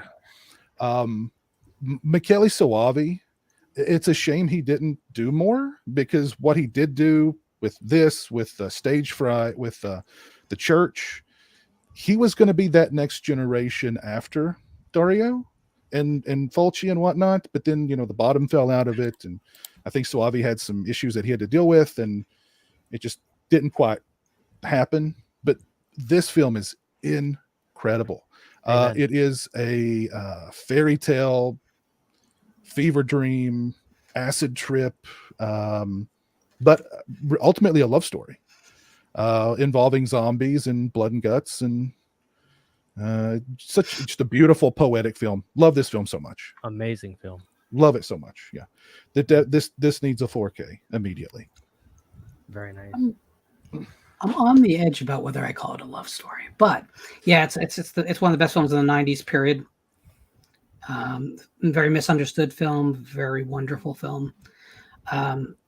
Soavi is also, he's the the guy who shows up in so damn Yes. many Italian horror films right back to 1977, 78. It's amazing. You recognize him. He goes, he's going to die because that's all he does. Pretty amazing. I'm not, to be honest with you, like Stage Fright is one of those films I always want to love more than I do. The Church is one of those films I want to love more than I do. The Sect is one of those films I want to love more than I do. But Della Morte is just, God, it's a cream of the crop. Yeah. The genre. So if you're a director and you only have one time that you knock it that far out of the park, I think we're all good. Yeah. It, to me, I mean, people aren't going to like this, but to me, it is probably the equal of something like a Suspiria. I would agree with that. That sounds fine to fucking me. good. Yeah. I Cemetery wouldn't Man. argue with Yeah. Nico, yes, but have patience with it, and it's short, but have patience with it. So, Lorne, before we get to you, I want to end with you on everything. We have talked about a lot of stuff that I would the big stuff, because these guys are more well versed in this field than I am. But there is one movie I want to bring up personally. I'm wearing this shirt today for a reason. First of all, I absolutely adore Alice Cooper. He's my musical hero. Best concert I've ever seen. Yeah. So there's this, like Lorne has it right there. There's this movie called Monster Dog. And I want to bring this up just to give you a little bit of a story about this. I just think it's phenomenal. So if you're a big Alice Cooper fan, I'm not telling you anything you don't already know, but if you're not, you're familiar with Alice Cooper. He had some massive success in the early 70s. And after the band broke up, he went solo, came out with Welcome to My Nightmare, big success, and he was a solo act throughout that time. And in the late 70s, he went to rehab. He was an alcoholic, then came out with a great album called From the Inside. But then he started to do something called cocaine. But he hid this for a long time. Alice did not divulge this information until 2014 with a documentary called Super Duper Alice Cooper, which is phenomenal, guys. Check that out. But in this time, he was really on a drug spell, and his music sounded like it. It's fascinating, great music, but it's certainly not stuff that Warner Brothers would ever put out today. So in the early 80s, he really hit rock bottom. His record label was Warner Brothers. They were wrapping him up at the time. He was near death. Go watch footage from the Special Forces tour, and Alice looks like an actual zombie. He looked like you could drop him in any Lucio Fulci film, and he'd be the scariest part about it. Looked like weighed about 70 pounds. He did. Yeah. Fantastic albums, but he was in a bad way. So after 83, his wife, Cheryl's like, you have got to get this. We've got to get you fixed now. So he went to rehab again, got off all the drugs. And in that time, he needed, quite frankly, he did need to make some money, but he wanted to see if he could physically work and stay sober, because that was a challenge. He thought that was going to be a big challenge for him. So in 1984-ish, 85-ish, he talked with these people to be in this film, and he agreed to do it because he was under the impression it was not going to be seen in America or anything at the time, or not be in movie theaters. So just in case, I think it was probably partially, hey, this is not going to be a big thing. It's probably going to be a low budget POS. And hey, maybe this will be I'll be a train wreck. So I don't want this to be I don't want people to see this, but I need to make money. Well, that movie is called Monster Dog. And I can't necessarily tell you I think it's a great movie, but it's very endearing for Alice Cooper's performance in it. He's actually kind of cool in this movie. I like this movie a lot. And the director, Clyde Anderson, Claudio Fragasso, who we know directed Troll 2. I want to say, guys, I actually think Claudio is extremely misunderstood. He's a big joke with Troll 2, and I get it, but I think he can make a really good movie. He just needs a really good script to do it with and good people around him. But I actually think Claudio is not an idiot. I don't think he's stupid. I think he's not. I mean, you should watch the interviews of him on Zombie 4. He's very bold. He disses George Romero for 30 minutes. It's actually quite funny. But I think Monster Dog is probably my favorite Claudio film. So you have to see this just for the simple fact that Alice Cooper is in this movie. And It's something. So Monster Dog, that's going to be my one deeper recommendation, and this is from Kino Lorber of all people put this out, Monster Dog. So definitely check that out, just to see, for the simple fact that it stars the great shock rocker Alice Cooper, pre-Constrictor. So that's my one deep dive recommendation that I wanted to bring up. What makes Claudio Fragasso great is that he truly believes everything he does is brilliant.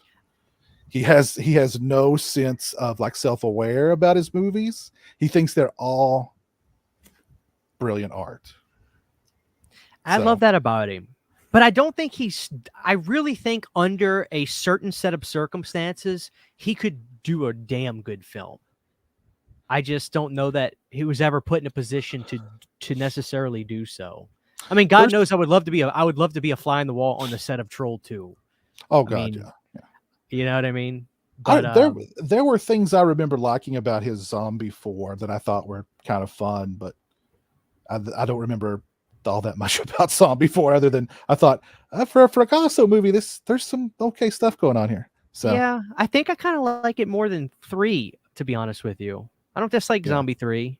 That's a little bit of a hodgepodge too. I mean, Claudio didn't he direct half of that anyway? Lorne? Yeah, I think he did actually. Yeah, because Fulci was sick and he took off. Well, in the period before they replaced him properly with Bruno Mattei, there was this period where there was already another film being shot, so they were filming later in the day just to get footage because the producers had made a pact of some sort. Because all that, if you're shooting in the Philippines and you're an Italian film crew, I guess there's some brotherhood.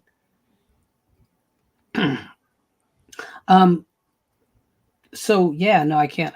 So what I would say is that I love Monster Dog, but I love it for the reasons I think you really love it, which is that we're both huge Alice Cooper fans. We'll point out that while it stars Alice Cooper, it does not star Alice Cooper's voice. No.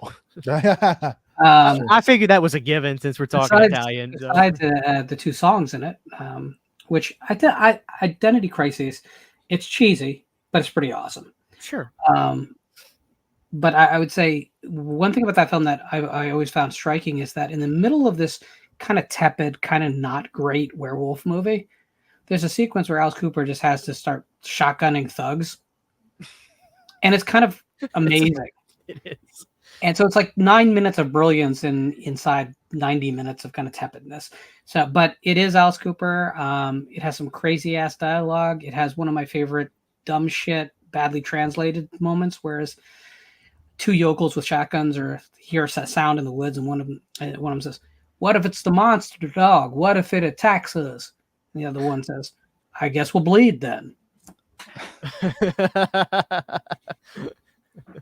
He's not wrong, right? Yeah. So, yeah, I love it. It'd be a stretch to call it a good film, but I love it. Which is why I still have the VHS and I have the Blu-ray downstairs. Yeah.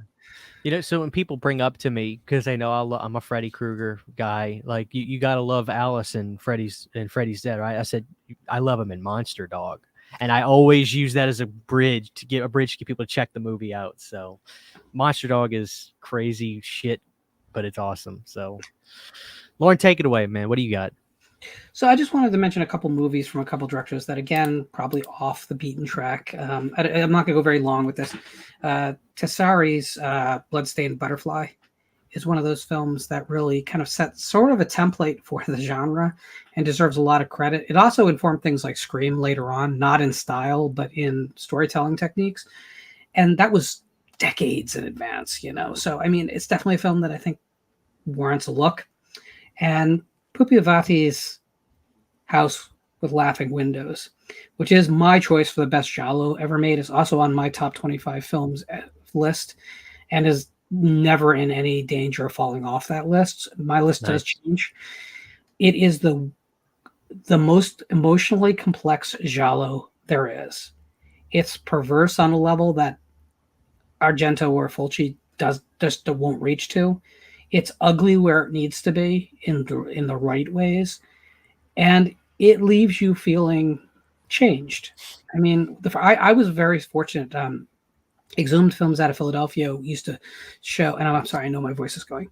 Exhumed Films out of Philadelphia used to show theatrical showings of a lot of older, a lot of Italian stuff, a lot of old American exploitation stuff. And the first time I saw the film was on the big screen. And it was a beat up old print, starting to go red. My God, it was a great night. Like, I was blown away that a movie like that could ever have been made and released. Sadly, we still don't have that, cherished trophy release of the film. I hope that changes, because it deserves it every bit as much as any Fulci or Argento title, or my man Sergio Martino. Hopefully that changes. The last guy I want to talk about is really the guy who we should be spent the whole night talking about, the great Mario Bava, who we would have none of it without Mario. When Mario begins his career as an AD, he's working with art directors, he's working with television, he's directing commercials, he's taken any work to build his craft, and he's building towards something, which is kind of amazing. So he gets to work with one of his heroes from the golden era of Italian cinema, Riccardo Freda, on a film called I, Vampira. And Freda became ill, and Bava had to finish the film. And unlike so many stories we've already told tonight, where someone's thrown in it and they kind of slapdash a film together, Bava sat down with the script for a week before he shut down the production and sat down with the script, with what they'd shot, what needed to be shot, with what probably needed to be changed, and he figured out the movie. And when you look at his body of work, that's the thing that shines through. Now, maybe not so much on Bay of Blood, maybe not so much on Shock, for obvious reasons. One was simply not his genre, and he was kind of forced into making. The other one, his health was just not good.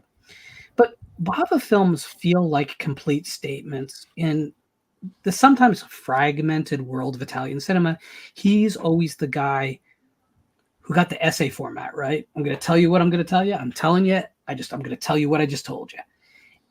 And it always worked. Blood and Black Lace is, in my opinion, not just one of the best Giallos ever. It is the blueprint. If you don't get that film, you don't get the subgenre.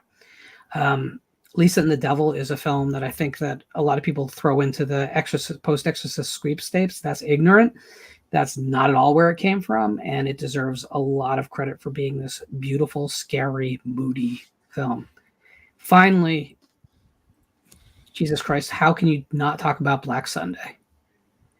Black Sunday is one of the best films ever made. It's definitely the best Gothic film ever made. It's definitely Barbara Steele's finest moments, not just visually, but also acting. She had a director who really knew how to work with actors and with framing and work with the cinematographers to pull off a film that felt like the most wonderful Gothic fairy tale. Maybe modern audiences look at these films and say about the ones that are in black and white, they're black and white. I don't want to give them a chance. Don't do that. These films hold up. Bava was a genius on a different level. When we talk about Argento, when we talk about Fulci, when we talk about Martino, or if we talk about Del More, I understand why those films just click on an immediate level. Mm-hmm. Bava laid all the concrete, and it's still there and still as enjoyable. Mm-hmm. So that is the, I believe that's the AIP cut of the film. So that'll show you how important this movie is. Kino actually released both the AIP American cut and the original Italian cut as separate discs. Because believe me, they deserve the attention as separate films. You could go through the whole Bava catalog, and believe me, I'm going to respond well to all of it. There's not a blemish on the catalog, which unfortunately you can't say about Fulci or Argento or Martino. I mean, you have to be pretty forgiving, and with Bava, you just don't.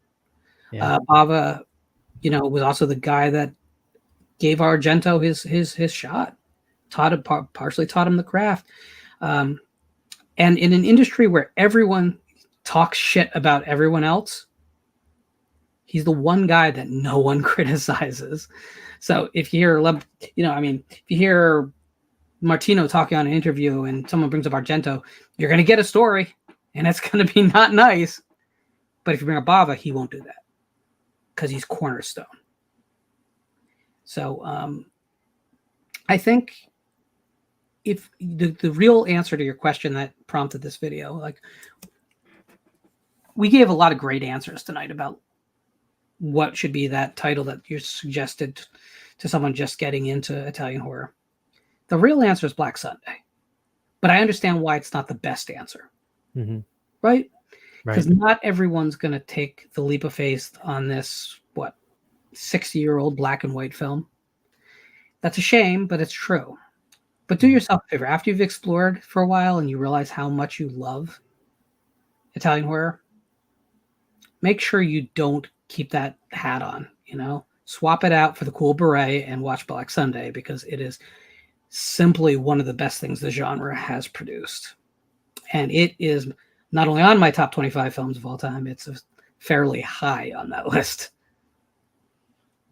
That's perfect. I love it. Lorne, did you have some physical media you wanted to show? If you got it, let's see it. Yeah. So this is a film that if you don't know Wild Beasts, Wild Beasts was an attempt to do a Mondo film with a plot. But if you want to see a cheetah race a sports car without special effects, it's a movie. You want to see a orphanage get attacked by lions and elephants? In the movie.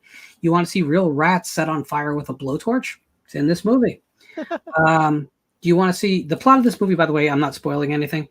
Is that the zoo, which is supposed to be in America but is clearly in Germany, gets its water supply infected by LSD, and all the animals escape and go crazy and kill everything. Jesus Christ. It has about every bad behavior Italian cinema could throw at you in it. To the point where this film has undergone a lot of scrutiny for its releases, but somehow has remained uncut its entire time. It never had that cut edition. I own it on VHS here, and I also own the Blu-ray that came out. Love it, love it, love it to death. I flashed this up here a moment ago. Just Cat in the Brain. Cat in the Brain. So at the end of Lucio Fulci's career, he was a partner in Fulvia Films, and they owned all these films that had not done they weren't like his classic films that you could just re-release the films. They weren't getting licensed, but he owned all this footage that was pretty expensive, a lot of special effects footage. So he cobbled together a story about a horror film director named Lucio Fulci going out of his mind. And every time he starts having these flashbacks and hallucinations of violence from his films. And it's an excuse to just reshow all the gore. It is. But the amazing thing is that Fulci as an actor kind of pulls the movie off, first off. And the second thing is it arrives at a kind of a meta sense that, again, a decade early. Unfortunately, it's towards the end of his career. So Door to Silence is still oncoming after this. But I think it's a high point to leave on simply because it gives you everything you want from Fulci. Probably not enough of it and more, but gives you everything you want. Oh, I don't know how that got in there. I have the Laserdisc of Mangiati Vivi, Eaten Alive. So this might get your video pulled, but we're going to do it anyway. Hell yes. Damn. In the cycle of cannibal films, towards the end of it, which wasn't very long, it's like 6 years from beginning to end, from Man from Deep River to Trap Them and Kill Them with the Joe D'Amato real piece of crap at the very end. I think it's a high point. I also think like Martino's entry, Mountain of the Cannibal God, is a high point, but for different reasons. It's not nearly as exploitative as it sounds like it's going to be. But I think this film is probably better than Cannibal Ferox to me. So the last Laserdisc I have to show you is the Japanese import of a film that was unavailable for a long, long, long time. The Wax Mask. That's gorgeous. So this film has a really tragic backstory. And that's that this is this film was the culmination of Fulci's career in many ways. He finally had repaired decades of bitter antagonism with Dario Argento. And Claudio was still alive. Salvador was around. And the idea was that this was going to get made, and then Two Evil Eyes was going to be made when he was still going to be part of the project in the earliest days. And unfortunately, Fulci's sickness removed him from both projects. And this film went ahead with his longtime special effects artist, Sergio Salvetti, directing it in his stead. And it's kind of a mess. Unfortunately, it's not a great film, but you can see a little bit of Fulci still there if you squint in the right places. Mm-hmm. And that's all I was able to dig out, because unfortunately, I'm not as mobile right now as I need to be, and I can't be in extreme heat, which all the closets with all the archives basically are. Maybe at another point we'll do another round of this or something, and I can properly show off more. Well, that was great, man. Piz? I do want to. You mentioned Claudio Fragasso. Go ahead. And I couldn't think of the name of this movie, so I had to look it up. Night Killer. Yeah. Night Killer. It's a glorious mess. The killer, it's ridiculous, but it's so much fun to watch. Yeah. There it is, Night Killer. Yeah, It is great. Yeah. This is a contender for his best. I didn't bring up any Bava other than Shock, because I knew Lorne would go deep on Bava. And I think what probably most people today know Bava, or I don't know if I want to say most people, but I think if you threw Bava out there, maybe you'd get some Black Sunday, you know what I mean? But I think a lot of people would throw out there Bay of Blood or Twitch of the Death Nerve, which is kind of unfortunate because it's not great, but you can definitely see in that movie. I mean, that's a slasher. That's not a Giallo. That's a straight up slasher movie. And there's so much of that movie in Friday the 13th Part 2. It's ridiculous. Yeah. They Steve Miner and the writer like, yeah, I've never. Who's Mario Bava? It's like bullcrap. You saw Bay of Blood. There's no doubt about it. Yeah, well, Hallmark Releasing, which was the company who was the producer on Friday the 13th Part 2, they also distributed Bay of Blood in America 2 years earlier. So there's very little question about what happened there. Yeah. And Bay of Blood is one of those two, like we were talking about these, like, you know, you watch them and you think, I should like this more. But, you know, there's great stuff in it, but it drags. The characters are bad. There's good kills in it. It starts out like a Giallo, and then it does a very abrupt turn to a slasher. I still recommend it to people because I think it's that bridge between a Giallo and a slasher movie. But you know, you got to go into it with kind of tempered expectations. I think it's a beautiful film to look at. But yeah, just not. It might be one of the most well-known Bava films, honestly. Inside the horror community, that's definitely true. Mm-hmm. You mentioned earlier Joe D'Amato or Artest Massassetti. You mentioned Beyond the Darkness. You know, it's funny because that film is one that sticks with you, but it's not very well made. No. But he has two films I think legitimately are pretty great films from a filmmaking standpoint. Neither of them are going to be for everyone, but Hitcher in the Dark and Devil's Wedding Night are both really worth your time.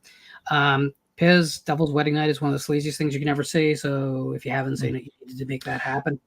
I've seen Hitcher in the Dark. I've not seen, what was it again? Devil's Wedding Night? Yeah, Devil's Wedding Night. There was an old Redemption DVD of it that you can get like dirt cheap. Okay. You'll enjoy it. I just wanted to also just say that, like, you know, it's funny. You know what kept in Italian cinema going for all those exploitation years? It was New York exhibitors. It was the guarantee and the exchange rate. You know, a lot of they had these exhibitors.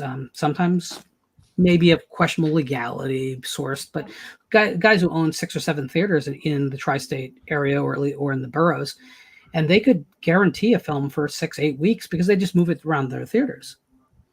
So what you don't realize is like they were taking on part of the production costs, which for an Italian film was low. Now these days you're talking about making a film for a couple $100,000 US. They were going to make a profit in 8 weeks on that movie in Manhattan. So you had this pipeline. And as we got out as the 80s went on and Times Square no longer looked like Times Square, and you didn't have the grindhouses, and you started just having, AMCs everywhere. Well, that money stopped going back to Italy to produce this stuff. And, and another thing that did happen is there was a difference too, as Europe went through kind of a repair stage in the late 80s, and the exchange rate wasn't helping quite as much.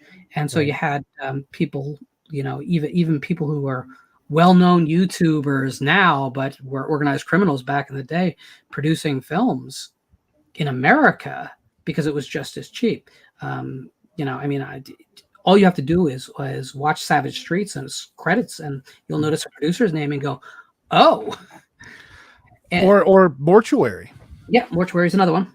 Yeah, absolutely. And it's just one of those cases, and they're the obvious ones. Those are the big mobsters whose names we know, not the guys who were actually running the mob from offices where they were hiding the money. So a lot of this money wasn't going back, and I don't mean to equate Italian cinema with the mob, because it wasn't. It wasn't like that. It was just that the exhibitors in America, in New York at the time, had some questionable business practices, and where they came up with the money to do this was often. I mean, we're talking grindhouses. Did you expect, AT&T level respectability? Well, they did the same thing with Texas Chainsaw Massacre and Bruce Lee's Enter the Dragon.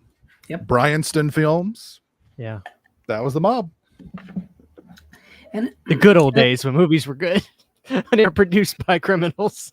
Well, if you think about it, though, when you were producing a film thinking this thing's going to play for 18 weeks or in 17 cities in America, and everyone's going to get a piece, everyone's going to make money off their investment and walk away, and that the movie, if it never shows anywhere else again, doesn't matter, we made our money. Well, you could make interesting films. Today, you're making a film and thinking, well, I want to make sure it sells on people click on it on Tubi for the rest of my life, so I get the 0.5% profit from the shared revenue from the ads that play every 20 minutes. Right. Well, you're making a different movie then, right? To guarantee you get more clicks. So the world has just changed from the golden days of this type of cinema. Here's the deal, though. Have you checked out some films that have been made through crowdfunding? We can change this. Right. There's it's not an Italian film, it's a British film called Mask of the Devil that was crowdsourced. And I'm being a little bit selfish by mentioning it here because I do have a little bit of involvement there. But if, these are people who want to make a retro supernatural slasher. They went to the people, directly to the consumer, came up with the money. The trailer is, I think, breaking next week.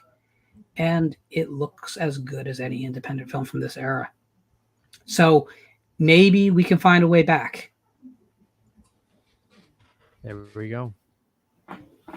Well, damn, guys, we're hitting the 2-hour mark. I think there are people out there tonight that, if you're one of those people that have messaged me and asked me about this, if you're watching this live, I really hope you're going to walk away with this and learn something and be ready to experience a whole new world of cinema, because I promise you it's worth it. I tell you this, if you can't watch one of these movies tonight, go on Spotify, go on YouTube, type in Goblin and type in Profondo Rosso and just listen to the track and listen to those beautiful church organs kick into the song.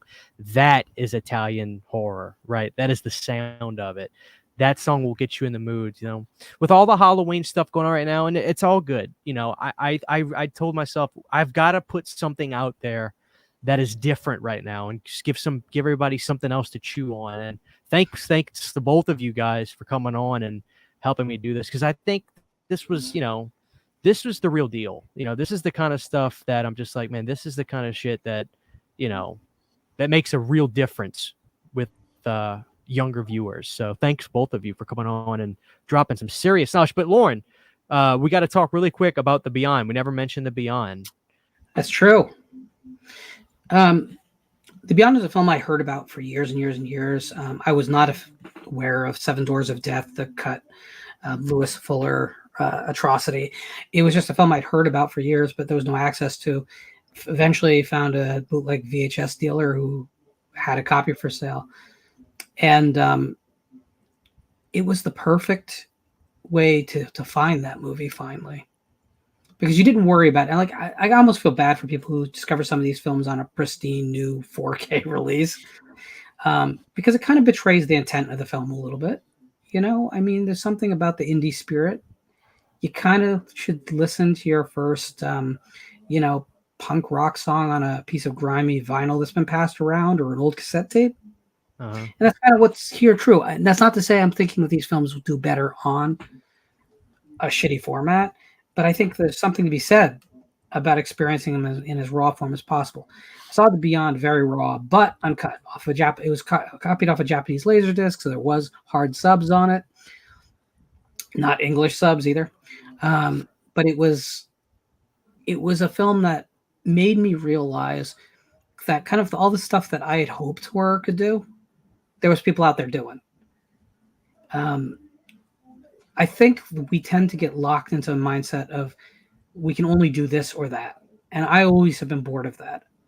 I know people hate when I say it, but we don't need more Halloweens, no more Friday 13th, more Texas Chainsaw. We have them, and they're great. What we need is the thing that's the new Friday 13th or Texas Chainsaw Massacre or Nightmare on Elm Street, the thing that sets us on fire for the next 30 years. That's what we need, and we always need that.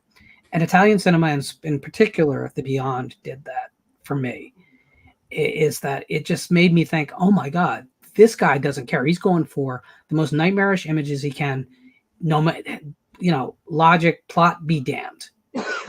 And it all worked for me. And it's beautiful and sublime and strange. And the weird dubbing and the abrupt musical cue ends, and the hackneyed reel changes that were on every print until the recent ones, it all worked. I still miss in the original Friday the 13th that there's not that horrific splice when Alice is coming back from saying, asking if the character needs more paint. Because something that raw feels like it belongs in Friday the 13th, right? Right. And I just think that the Italian industry was primal. It was a scream. It was a scream because World War II had decimated the country. Well, World War I had decimated the country. World War II had decimated the country. The recession had come and gone so many times. People's lives were horrible. It takes that kind of angst to make this kind of cinema. Fulci needed to have a horrific tragedy with his first wife to make Don't Torture a Duckling. And in many ways, I feel like The Beyond is like the culmination of all that. Like an entire nation's nightmare put on screen. Yeah, I know it takes place in Louisiana, but it kind of suggests, that Italy exists over the gates of hell, right? Right. And I think that's a beautiful kind of cry against the last 100 years of history and the decline of a once great empire, really. Anyway, that's my Beyond spiel. Sorry. Yeah, amen. When it comes to Beyond, man, one of the darkest openings, seeing nightmare fuel to me is what comes to mind. Seeing these decrepit bodies rise up ghostly out of like the swampy area in this crawl space under a house is just grimy. It's dirty. Somebody said it best. Fulci makes you feel the crumb on your skin. And I think The Beyond does that so well. There's this nightmarish sequence at I forgot if it was at a hospital or a school where this acid is pouring on a face and you just have to sit there and watch it. And That's at the hospital. Yeah, the hospital, and it's unrelenting. There's nothing. That's why I say my wife is the Dario person. She will tooth and nail tell me you're completely wrong, Christian. Dario is the king, and I'm just like, yeah, but Fulci doesn't give a fuck. and he doesn't meet you halfway, and he's not worried about lighting and colors in his movies. He's gonna take you to hell and back. And that's why I'm a Fulci guy. I love Dario. I'm not saying anything bad about Dario, but I'm a Fulci guy because I almost don't enjoy watching his films because of how gross they are. We talked about the New York Ripper. We talked about Zombie. I mean, Piz, that stab in the eyeball, it doesn't get easier. Every time you watch it, it's there, and you have to feel it. But it's like he's such a good filmmaker. He knows how to use that stuff, which is why a lot of times when you see a gore effect, it doesn't work. The acid face is a great example, because to me that's a oh my god moment, but the real oh my god moment is a moment later when a 10-year-old has to step away from her mother's foaming blood spilling out at her across the floor. Brutal. Most directors would not have that level of balls, right, to go the full length, and he does. Well, and then we all know what happens to that little girl like 3 minutes later. Right. It's just, the Beyond is the real deal. And they have a scene on the Causeway Bridge, which is my biggest nightmare in life. When I was a kid, all I ever did was when we would go to the North Shore above Lake Pontchartrain was drive over that bridge, and it felt like it just never ended. Nightmares. I would literally close my eyes every time we would go over the bridge, because I mean, if that thing collapses, you're dead. I mean, you're stranded. You're not swimming to one side or the other because it's long. So there's a great photo of Fulci sitting on in his chair, like in the middle of there. Amazing shot. Yeah. Yeah. Apparently, the whole thing with shooting on that bridge with him is it was so windy that he was getting really angry at all the actors because they could not perform in the wind. So the scene was supposed to be longer, and it gets cut down to, "My name is Emily." So it's like, and I love the obvious pissed off look in Lucio's face as he's sitting crossed up with his arms crossed in that folding chair, that director's chair, like, come on. And his hair's blowing in the wind. Yeah. Exactly. There it is. There he is. Yep, there he is. That's the bridge, guys. That's it. That's a causeway. Oh. It's funny though, because like we're talking about a film movement that happened, God, almost 45 years ago now, really, right? It'll be 50 before soon. And these films we're still talking about, they're still getting like they're getting 4K releases. I don't know. Has On Golden Pond gotten a 4K release? I wouldn't know. But the point is, you would think that would be getting the treatment first, but no, we're mining the Fulci and the Argento, and there's a reason. These films had real impact on real people, and there is something working class about them. There is something punk rock about them. There's something heavy metal about them.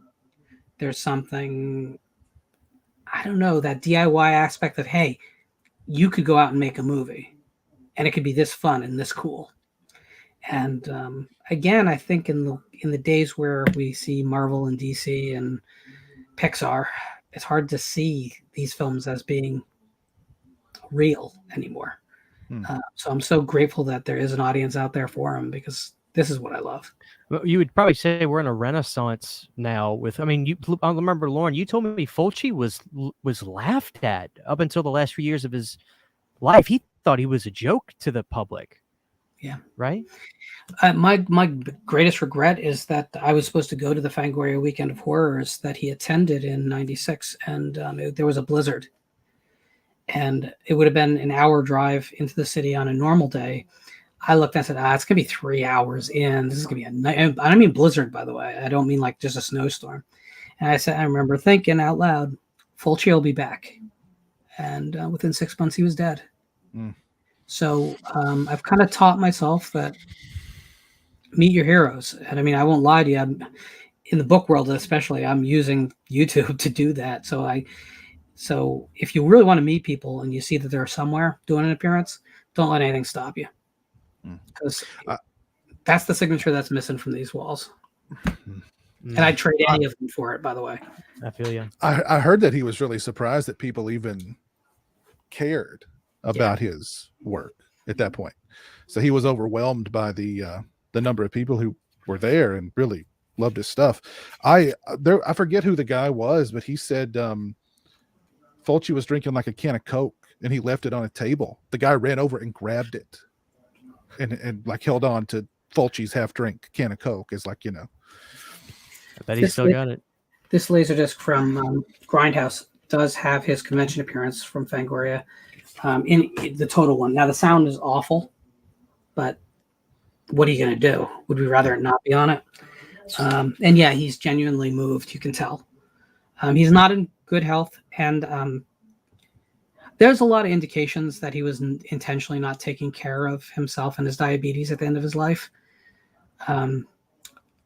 So who knows? But he was not in a good place before, but that day was a bright day for him. So get out there and let your people who make great art that you love, let them know. Because you don't know what you might literally save a life, and that sounds stupid, but yeah, I think absolutely. That was probably the best day of the end of Fulci's life. Was spent in New York City meeting the fans that braved a blizzard to meet him, and it's my eternal shame and horror that I just didn't. Well, I think that's the perfect way to end this show. So let's say our goodbyes. First off, everybody in the chat, I've tried to keep up with you guys, but there's a lot of stuff I wanted to cover, so I was bringing your comments up. But if we were going to respond to them, we would be here for hours, and I can't keep these gentlemen here all night. Piz, first of all, to you, thank you, Piz. It's always great to have you on the show. Just in case somebody on this channel doesn't know who you are, please tell them where they can find you on everything on your YouTube and social media.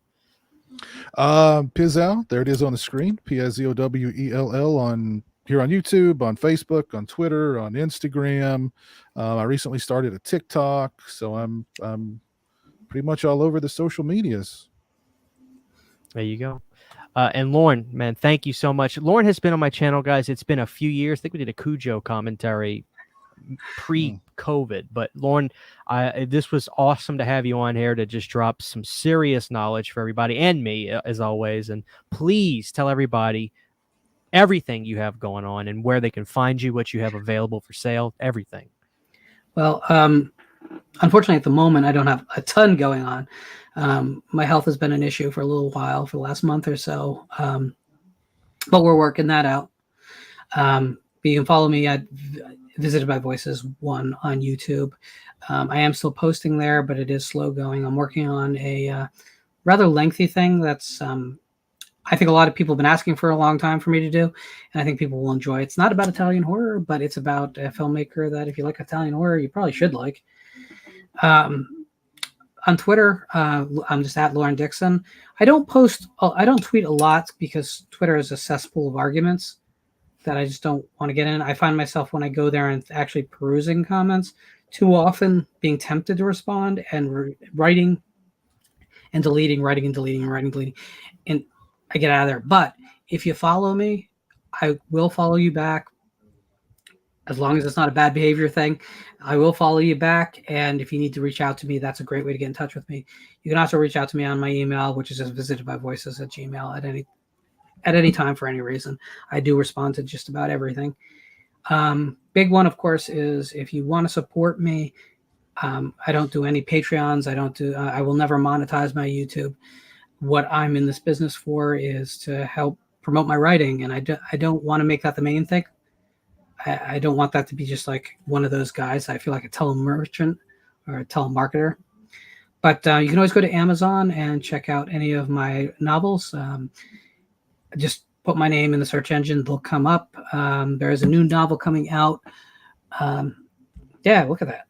There's a new novel coming out in October from Fractured Mirror Press. Good people. And look at that. Blue Eel is 32% off the hardcover. It's on sale for $20. And that is out of print, by the way. I want to tell people really quick. So my wife read this book and she said Lorne is one dark, mean son of a bitch. So that if that's not a glowing review. So, but yeah, so that's pretty much everywhere you can find me. And I appreciate everyone in the community that speaks up. If you have been just watching this stream and you didn't speak in the chat or you didn't leave, you're not planning on leaving a comment, do yourself a favor. There's so many good people around. Make some connections. You'll be shocked about how rewarding it is. build the community. Yes. And Christian is amazing. Christian's passion for the genre is something that I'm in awe of. A couple of years ago, I would have said that I was jealous of all the stuff he still had to discover, but he's discovered most of it now, so I can't say that anymore. But his passion is so amazing. Piz obviously has been nothing but amazing to me over the last couple of years. He's grown into a good friend. Wouldn't change the last few years for the world. Mm-hmm. There it is, guys. So I hope you enjoyed this. We appreciate you, and we're going to end this stream with Lucio.